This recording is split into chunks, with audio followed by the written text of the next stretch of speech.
Hey everybody, so longtime fans of this channel will know that every so often I like to talk about the YouTuber SunnyV2. I think he makes a lot of pretty bad videos, and I like to talk about them sometimes. Recently though, he made a video that is so nakedly and horribly transphobic about Mr. Beast's friend and employee Chris, who recently transitioned, that Mr. Beast himself literally responded to it. Truly an embarrassing moment, and I kind of see it as an opportunity to talk about how devastatingly embarrassing this video is. So here's the thing about SunnyV2 as a YouTuber. He is always trying to go for plausible deniability. SunnyV2 will never simply say, I think it's bad that Ninja talks about racism. No, he'll launder that opinion through audiences. The audiences are upset about Ninja talking about racism, and me, I'm just a documentator. I'm just reporting on the fact. I don't have stake in the game of Ninja talking about racism.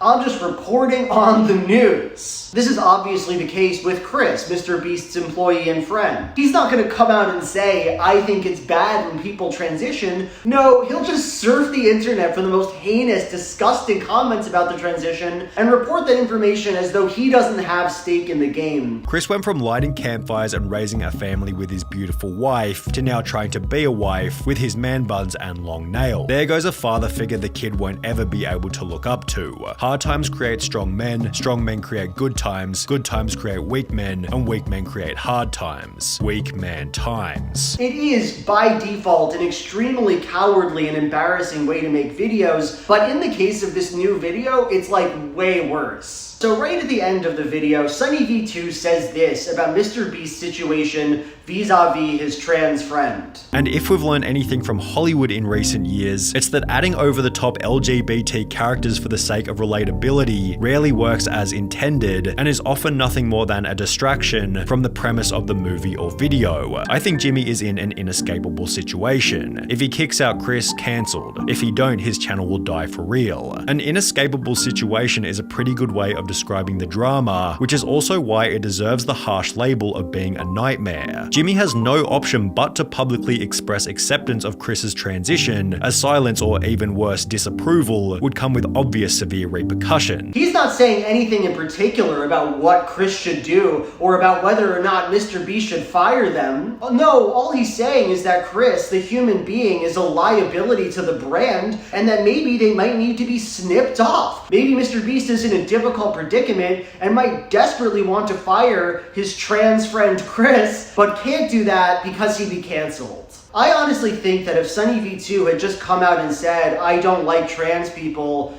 it would be better than this. It's such a nakedly robotic way of understanding human relationships. Caring about your friend who's trans must always be accounted against some made-up balance sheet that's going to cause your trans friend to make your business less profitable. SunnyV2 wants to have authority in these conversations. He wants to be seen as an apolitical actor, and the result of this apolitics is a guy who just comes off as robotic, a strange, disgusting content machine who is fundamentally incapable of understanding why people might care about each other. It's a really creepy video, and I'm kind of glad that everyone's on a SunnyV2 hate train now. He runs a bad YouTube channel.